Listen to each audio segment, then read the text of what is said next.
Justice Jackson tries to shut down John Kennedy. It backfires.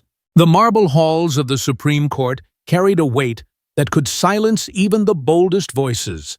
But Senator John Kennedy, with his calm Louisiana drawl and unyielding resolve, stepped into the chamber with a purpose that reverberated far beyond its walls. The case was Henderson versus Texas, a legal battle over congressional redistricting that held the potential to reshape how democracy functioned across America. The air was thick with anticipation, a quiet tension that clung to every surface like morning fog over a bayou. Reporters lined the back rows, their notebooks open, pens poised to capture the clash. They expected a senator known for his folksy charm pitted against the razor-sharp intellect of Justice Ketanji Brown Jackson. Kennedy took his place at the front table, his notes neatly stacked but barely touched. He didn't need them. His preparation wasn't in the pages of legal briefs, but in the stories of people, real people whose lives were tangled in the lines of electoral maps. Across from him sat Justice Jackson, her presence commanding her reputation built on a fierce commitment to precedent and the structural integrity of the law. She had made it clear in prior rulings that emotion had no place in her courtroom. She dealt in facts, logic, and the Constitution. The clerk called the session to order, and a hush fell over the room, broken only by the faint rustle of papers and the soft creak of wooden benches. All eyes turned to Kennedy as he rose, his posture relaxed, but his gaze steady, locked on the bench. "Your Honors." He began, his voice carrying the slow, deliberate cadence of the South. "I'd like to start not with a statute or a subclause, but with a story." The words landed like a pebble in still water, sending ripples through the chamber. Eyebrows arched, whispers stirred among the onlookers, and Justice Jackson's eyes narrowed her expression, a mix of curiosity and skepticism. She leaned forward slightly, her hands folded, ready to steer the argument back to the legal framework she held sacred. Before Kennedy could continue, Jackson raised a hand, her voice cutting through the room with precision. "Senator, this court does not adjudicate feelings. We rule on law and law alone. I hope you're prepared to ground your argument in precedent, not narratives." The room froze, the rebuke sharp and final, or so it seemed. Reporters scribbled furiously already, drafting headlines. "Jackson shuts down Kennedy's story time." But Kennedy didn't flinch. He took a slow breath, his eyes never leaving the bench, and leaned slightly forward, as if inviting the justices to listen closer. "With all due respect, Justice," he said, his tone steady but warm. "The law is a map, but without knowing where the people live, it's just paper." The words hung in the air, simple yet profound, and for a moment the room seemed to hold its breath. Jackson tilted her head, her expression unmoved, but her eyes betraying a flicker of intrigue. "The Constitution provides structure," she countered, "and that structure doesn't bend for emotion. It stands on principle." Kennedy nodded as if conceding the point, but then he pressed forward undeterred. "That's fair, Justice, but it was emotion, fear, hope, outrage that gave us the Constitution in the first place. The founders didn't write it in a vacuum. They wrote it because they knew what it was like to be silenced, to have their voices buried under someone else's map." A low murmur rippled through the gallery, not loud enough to disrupt, but enough to signal that something had shifted. Chief Justice Roberts, typically unreadable, leaned forward slightly, his eyes fixed on Kennedy. Justice Gorsuch adjusted his glasses, his attention caught. Even Justice Alito, known for his stoic demeanor, seemed to pause, as if weighing the senator's words. Kennedy didn't pause for effect. He didn't need to. He pressed on, his voice steady, but infused with a quiet urgency. "There's a man in East Texas, Leonard Henderson," he said, "who's been farming the same land his father worked, and his father before him. It's not just dirt to him, it's home. It's history. It's his life. But every few years, someone redraws the lines of his voting district, and each time his vote gets buried a little deeper, his voice gets a little smaller. He's not asking for special treatment. He's asking to be heard. And right now, the way those lines are drawn, he's not. Jackson's expression tightened, her patience visibly thinning. She raised a hand again, her voice firm but measured. Senator, anecdotes are not evidence. This court deals in legal standards, not individual stories. If you're here to argue Henderson v. Texas, you need to address the constitutional question, not spin a tale. The rebuke was meant to reset the conversation, to pull it back to the sterile ground of legal precedent. The reporters in the back nodded to each other, sensing the moment Kennedy's argument might unravel. But Kennedy didn't back down. He stood a little straighter, his eyes locked on Jackson, and his voice took on a quiet intensity that filled the room. "I'm not asking this court to rule on Leonard's story," he said. "I'm asking you to remember it, because that's the difference between interpreting the law and understanding why the law matters in the first place."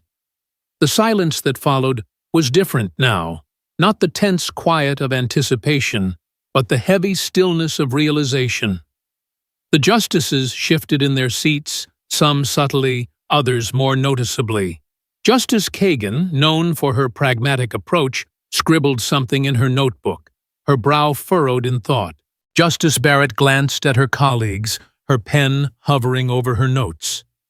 Even Jackson, though still composed, seemed to pause, her gaze drifting for a moment to the gallery before returning to Kennedy.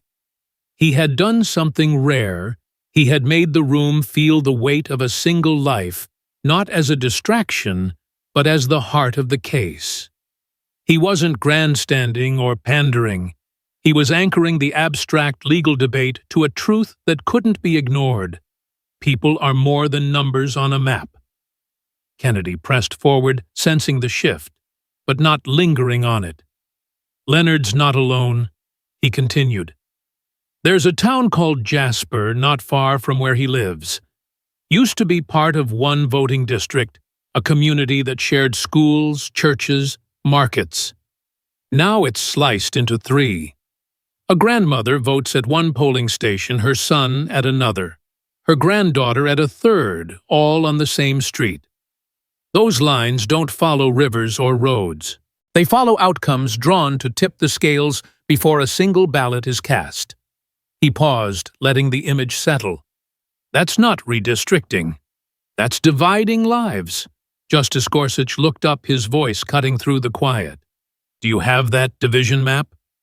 Senator Kennedy nodded. "Submitted in our brief, page 16. You'll see the lines don't make sense unless you're looking at who benefits." The room stirred again, but this time it was the legal aides in the back, flipping through their copies of the brief, murmuring as they found the page. Kennedy had turned an abstract argument into something tangible, something the justices could see and feel. Jackson, however, wasn't ready to yield.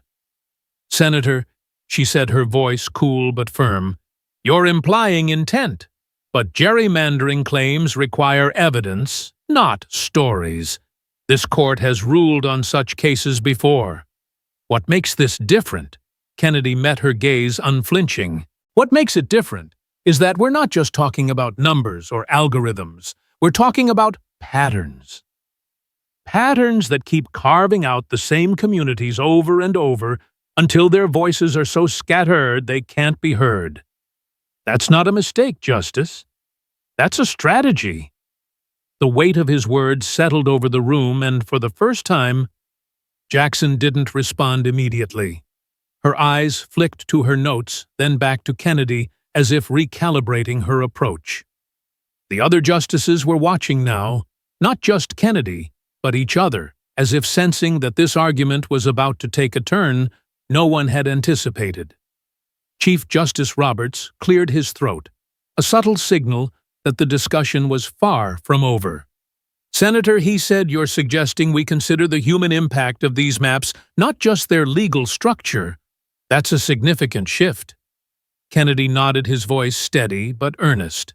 "It's a shift we need because if the law doesn't see the people it's meant to serve, it's not a law, it's a wall." The gallery murmured again, a soft wave of sound that broke the silence but didn't disrupt it. Kennedy had done more than hold his ground. He had reframed the debate, pulling it out of the realm of dry legal theory and into the lived reality of the people affected by it. Jackson, though still poised, seemed to sense the change. Her next question would be sharper, more pointed, but for now she let Kennedy's words linger as if testing their weight. The reporters in the back were no longer scribbling predictable headlines. They were watching a moment unfold, one that could redefine how the court thought about justice, democracy, and the lines that shaped both. Kennedy, with his quiet resolve and unyielding focus on the human cost, had set the stage for a battle that was only just beginning, and the justices, whether they agreed with him or not, were listening closer than ever.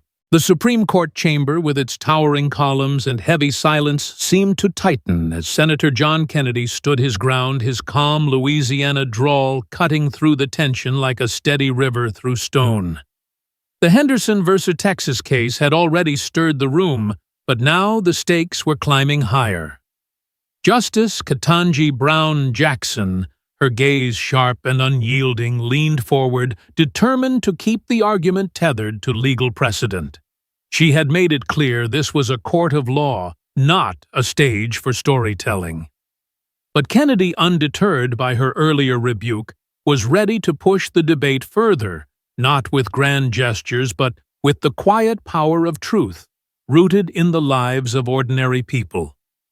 The gallery watched breathless as he prepared to respond to Jackson's challenge, sensing that this exchange was about to redefine the boundaries of the argument itself.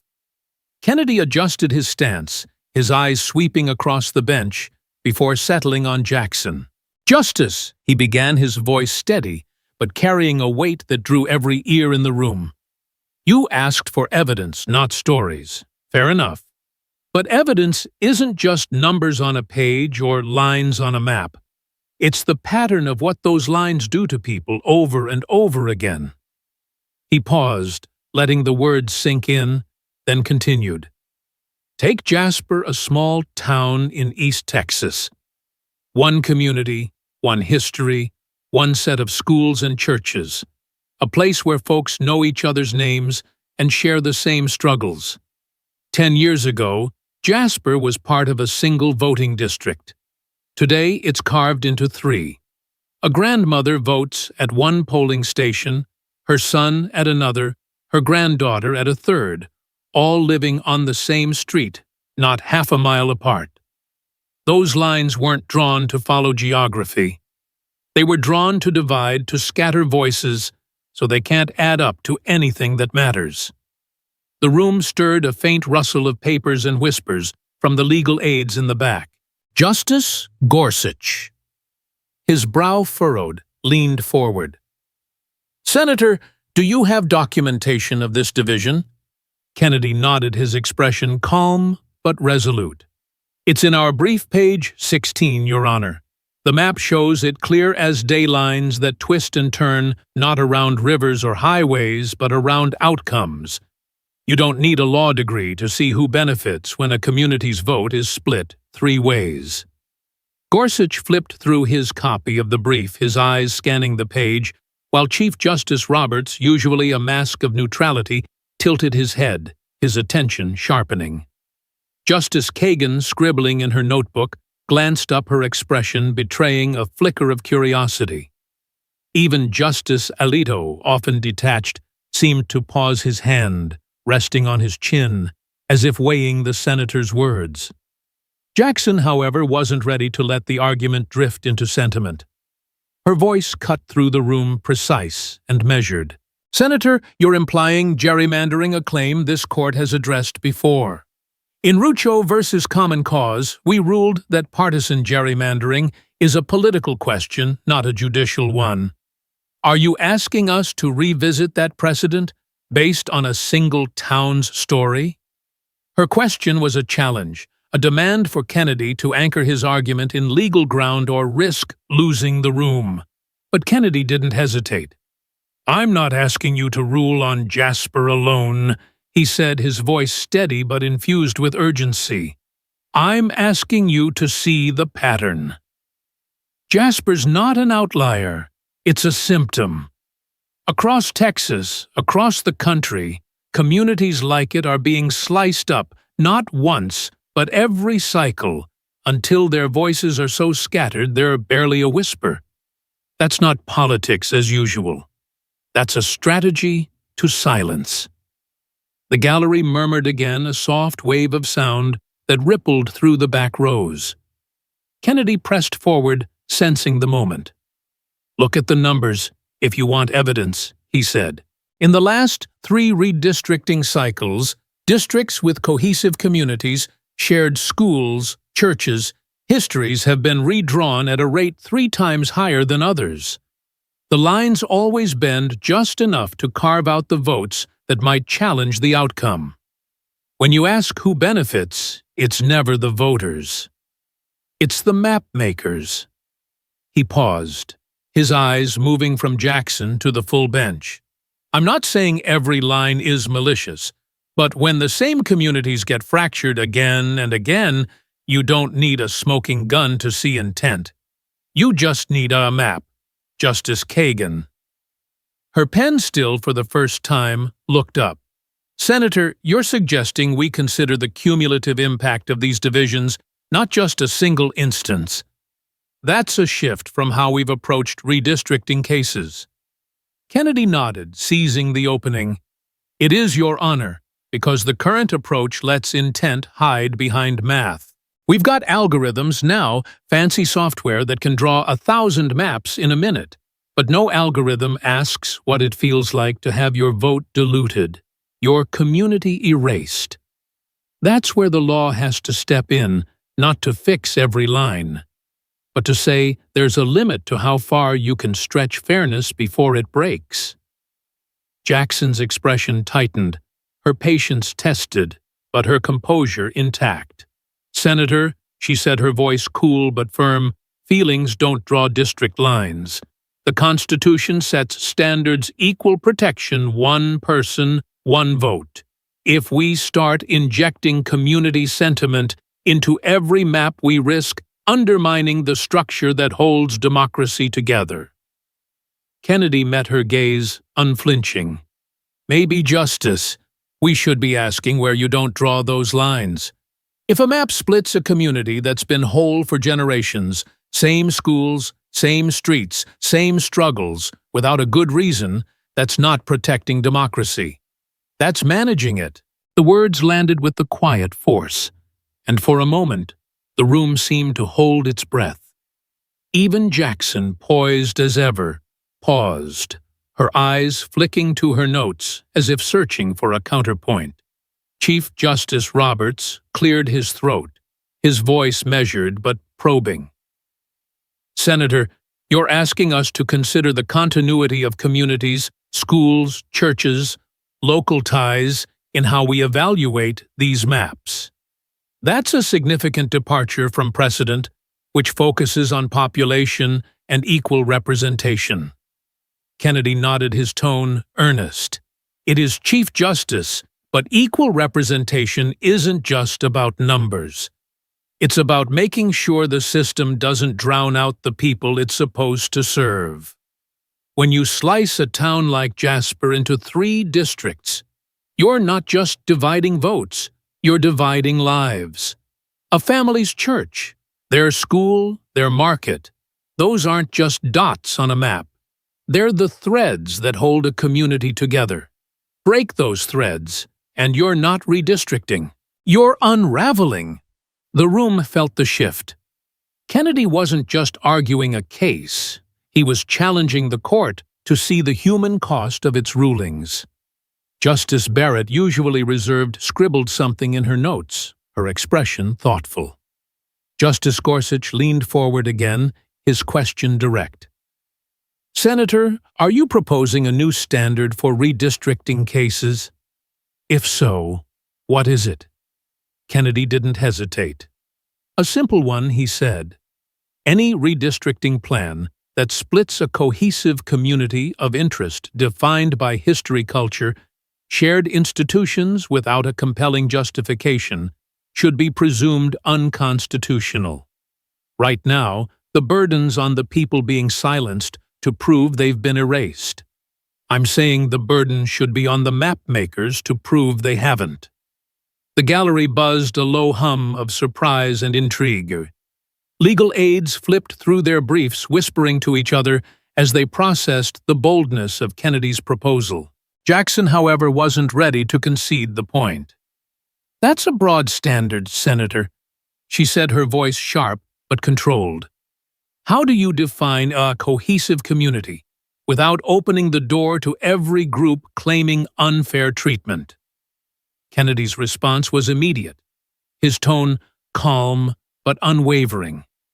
"You look at the evidence: school districts, voting patterns, shared infrastructure, historical ties.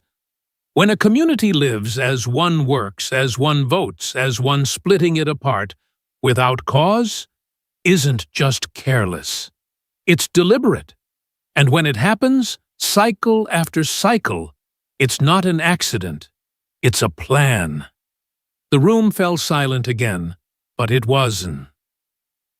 Chief Justice Roberts stirred, his voice breaking the quiet. "Senator, you're asking us to weigh the intangible community identity against the measurable population geography.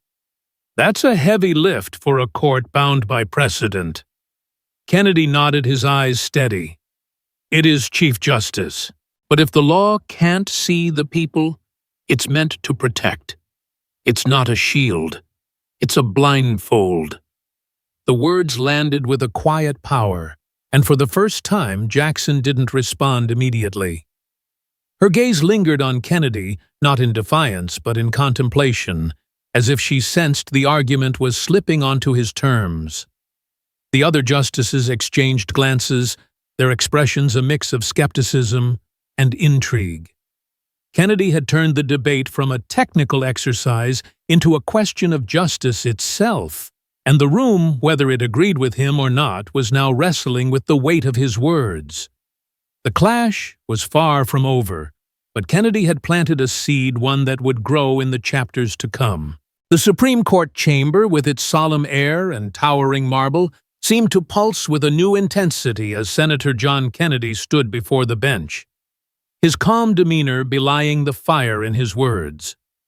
The Henderson versus Texas case, a battle over the fairness of congressional redistricting, had already shifted from a dry legal debate to something far more human, thanks to Kennedy's relentless focus on the people behind the maps. Justice Ketanji Brown Jackson, her gaze as sharp as ever, was determined to keep the argument grounded in precedent, her questions cutting like a blade through any hint of sentimentality. But Kennedy, with his steady Louisiana drawl and unyielding resolve, was not just holding his ground, he was reshaping it. The gallery, the justices, even the reporters in the back were now fully engrossed, sensing that this moment was about to tip the scales of the entire debate. Jackson leaned forward, her hands folded, her voice calm but piercing. "Senator Kennedy," she said, her words measured but carrying an edge, "you've painted a vivid picture of communities divided, but you've yet to address the constitutional standard. This court ruled in Rucho versus Common Cause that partisan gerrymandering is a political question, not ours to resolve. Are you asking us to overturn that precedent based on stories alone?" The question was a challenge, a direct test of Kennedy's ability to bridge his narrative to the law. The room stilled the air, heavy with expectation. Reporters gripped their pens, ready to capture the moment Kennedy's argument might falter. But Kennedy didn't blink. He took a slow breath, his eyes locked on Jackson, and responded with a quiet intensity that seemed to pull the entire chamber closer. "Justice," he said, "I'm not asking you to overturn Rucho. I'm asking you to see what it missed. The Constitution guarantees equal protection.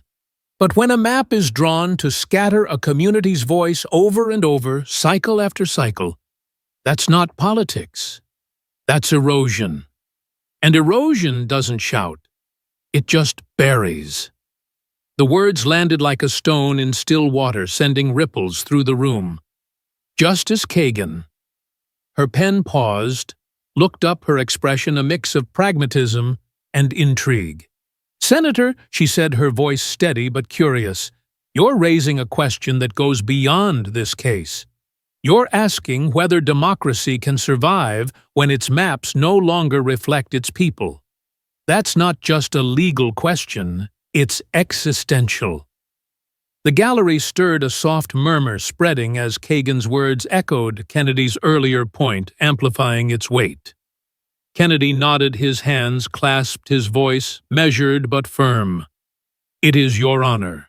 Because when a community like Jasper, Texas gets carved into 3 districts for no good reason, it's not just a line on a map. It's a family's vote, a town's voice, a piece of democracy being chipped away. And if this court can't ask why those lines were drawn, who will?" Jackson's eyes narrowed, her patience tested, but her composure intact. "Senator," she said, her tone crisp, "you're implying intent, but intent is a high bar. You need evidence, not patterns, to prove a constitutional violation. Stories don't meet that threshold." Kennedy didn't hesitate, his voice steady but infused with a quiet urgency. "With respect, Justice, the evidence is in the repetition. In East Texas, communities with shared histories, schools, churches, markets are split at a rate 3 times higher than others. The lines don't follow geography or population shifts. They follow power. When the same groups lose their voice election after election, that's not chance. That's design." He paused, letting the weight of his words settle, then added, "And if the Constitution can't see that design, it's not protecting equality, it's enabling exclusion." The room felt the shift. Kennedy wasn't just arguing for Leonard Henderson, he was challenging the court to confront the gap between legal theory and lived reality. Justice Gorsuch, his brow furrowed, leaned forward. "Senator, you proposed a standard earlier, a presumption that splitting cohesive communities without justification is unconstitutional. That shifts the burden of proof to the mapmakers. How do you justify that leap?" Kennedy met his gaze unflinching. "Because right now, the burden's on the silenced to prove they've been erased. That's not justice, Your Honor. That's a rigged game.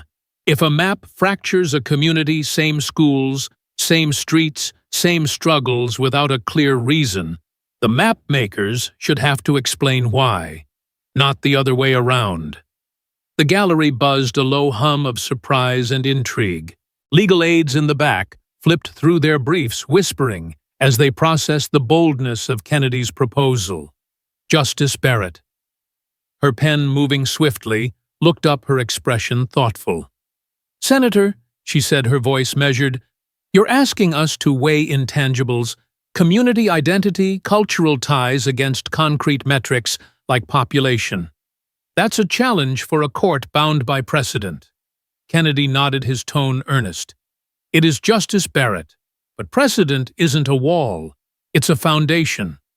And when that foundation starts cracking, when communities are split, to dilute their votes, it's not enough to say, 'That's just how it's done.' We have to ask, who's being left out and why?" Jackson, sensing the debate slipping onto Kennedy's terms, leaned forward again, at her voice sharp but controlled. "Senator, let me be clear. You're asking this court to step into a role it's not designed for, to judge the fairness of maps based on subjective measures like community cohesion. That risks opening a floodgate of claims, every group asserting their own definition of community. How do we avoid that chaos? The question was a direct challenge aimed at exposing the practical limits of Kennedy's argument. But Kennedy was ready. You avoid it by looking at evidence, not feelings, he said. School districts' voting patterns shared infrastructure, historical ties. These aren't subjective. They're measurable. When a town like Jasper is split 3 ways with no geographic or demographic reason, the question isn't whether it's fair. It's who benefits. And when the answer is always the same, when the same communities lose their voice cycle after cycle, that's not chaos. That's a constitutional problem. The room fell silent, the weight of Kennedy's words settling over the justices. Chief Justice Roberts, his expression unreadable, shifted in his seat, his eyes fixed on Kennedy. Justice Kagan whispered something to Justice Sotomayor, who had been unusually quiet, her gaze flickering between Kennedy and her notes. Even Justice Alito, typically stoic, seemed to pause, his hand resting on his chin as if grappling with the senator's logic. Kennedy pressed forward, sensing the moment. "Let me ask this," he said, his voice rising slightly, but still measured. "If this court had been around in 1787 and a town was split down the middle to keep certain folks from having a say, would you have called that just process? Would you have said, 'That's politics'?" He paused, his eyes sweeping the bench. "Because that's what's happening now, just with cleaner lines and better math." Jackson's expression tightened, but before she could respond, Kagan leaned forward, her voice cutting through the tension. "Senator, you're raising a point that's hard to ignore. We've judged redistricting cases on metrics population equal protection, but you're asking us to consider the cumulative impact on communities. That's a question this court hasn't fully grappled with. If the same groups are consistently marginalized, are we judging fairness, or are we just managing it?" The gallery stirred again Kagan's words, amplifying Kennedy's argument in a way that made the room feel smaller, the stakes larger. Kennedy nodded, his hands folded. "That's exactly it, Your Honor. Fairness isn't just about equal numbers, it's about equal voices. And when a map silences those voices, it's not upholding the Constitution, it's undermining it." Jackson, her composure still intact, came back with a measured but firm response. "Senator, you're walking a fine line. You want us to redefine fairness based on community impact, but the law demands objectivity. How do we balance that without rewriting the rules?" Kennedy didn't flinch. "You don't rewrite the rules," he said. "You apply them to the reality on the ground. The Constitution isn't a math problem, it's a promise. And when that promise is broken, not loudly, not obviously, but quietly through bends on a map, this court has to step in. Not to fix the map, but to say, this far and no further." The silence that followed was heavy, not with confusion, but with respect. Kennedy had turned the debate from a technical exercise into a challenge to the court's conscience. Jackson, though still poised, didn't respond immediately, her eyes lingering on Kennedy as if recalculating her approach. The other justices exchanged glances, their expressions a mix of skepticism and contemplation. Kennedy had done more than argue a case. He had forced the room to confront the human cost of its rulings, and the question now hung in the air: could the law as it stood still hear the people it was meant to serve? The argument wasn't over, but Kennedy had set the stage for a final reckoning, one that would test not just his resolve, but the court's commitment to justice itself. The Supreme Court chamber, with its grand marble columns and hushed reverence, seemed to hold its breath as the Henderson v. Texas case reached its climax. Senator John Kennedy stood at the forefront, his calm Louisiana drawl having woven a narrative that transformed a technical debate about redistricting into a profound reflection on the human cost of justice. Justice Ketanji Brown Jackson, her sharp intellect and commitment to precedent unwavering, had pushed back against Kennedy's storytelling, insisting on the primacy of law over emotion.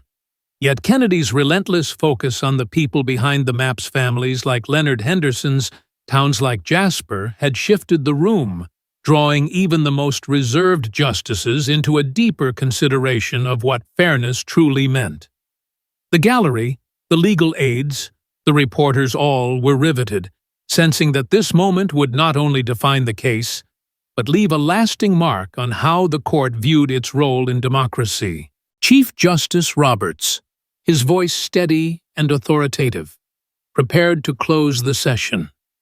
"Unless there are further questions," he said, his eyes scanning the bench, "we'll begin our deliberations." The gavel was poised, the room ready to exhale, when Justice Jackson raised her hand, her gesture deliberate and commanding attention. "Just one more comment," she said, her voice calm but carrying a weight that stilled the chamber. All eyes turned to her, expecting a final rebuke, a return to the legal rigor she had championed throughout. Instead, Jackson's gaze settled on Kennedy, and what she said next caught everyone off guard. "Senator," she began, her tone softer than before, "this court was never meant to stand apart from the people it serves. We are bound by law, by precedent, by structure. But we are also bound by a duty to ensure that structure doesn't silence those it's meant to protect. Today you've reminded us that those two obligations, law and duty, don't always align, and perhaps they shouldn't." The room froze, the silence so profound it seemed to echo.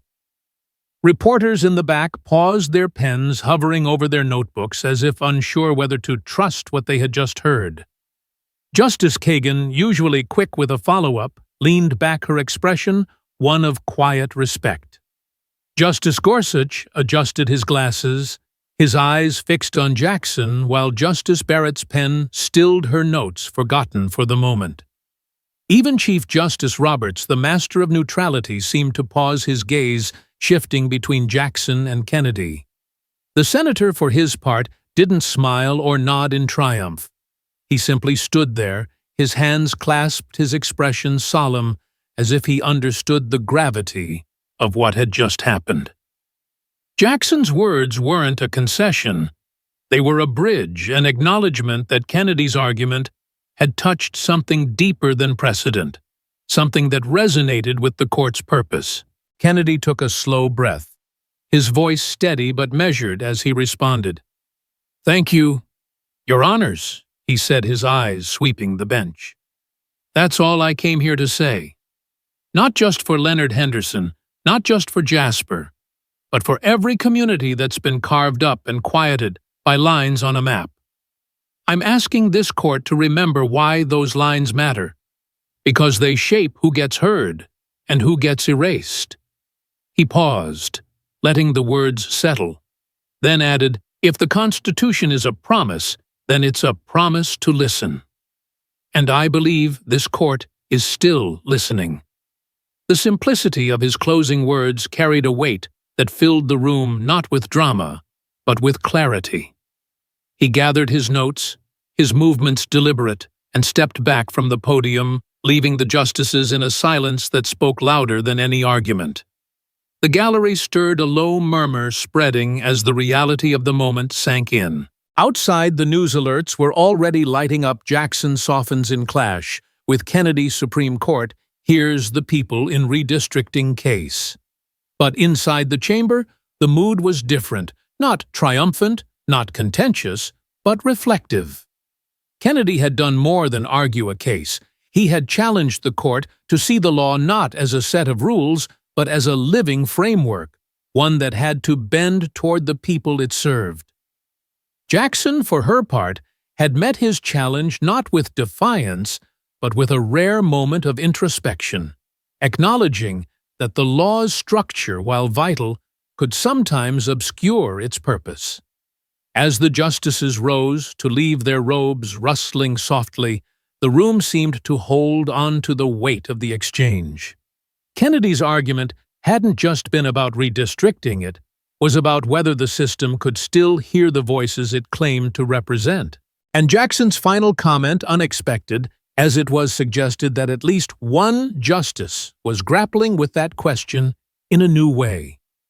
The reporters in the back were already drafting their stories, but they knew this wasn't just a headline, it was a moment that would linger quoted and debated long after the gavel fell. The lesson. The exchange between Kennedy and Jackson left the room with a powerful takeaway. The law is not a machine cold and detached, but a tool meant to serve people. Justice isn't just about following rules. It's about ensuring those rules don't drown out the voices they're meant to protect. Kennedy's stories of Leonard Henderson of Jasper weren't distractions. They were reminders that every line on a map carries a human cost. The lesson for everyone, from the justices to the citizens watching from afar, was clear: democracy thrives only when it listens. When communities are fractured, when votes are diluted, the system risks losing the trust of those it serves. This case and Kennedy's stand taught that everyone has a role in holding the system accountable by speaking up, by questioning unfairness, and by demanding that the law reflects the lives it governs. It's a call to action, not just for courts, but for every person to engage to protect their voice and to ensure that democracy remains a living, breathing promise, not a faded map.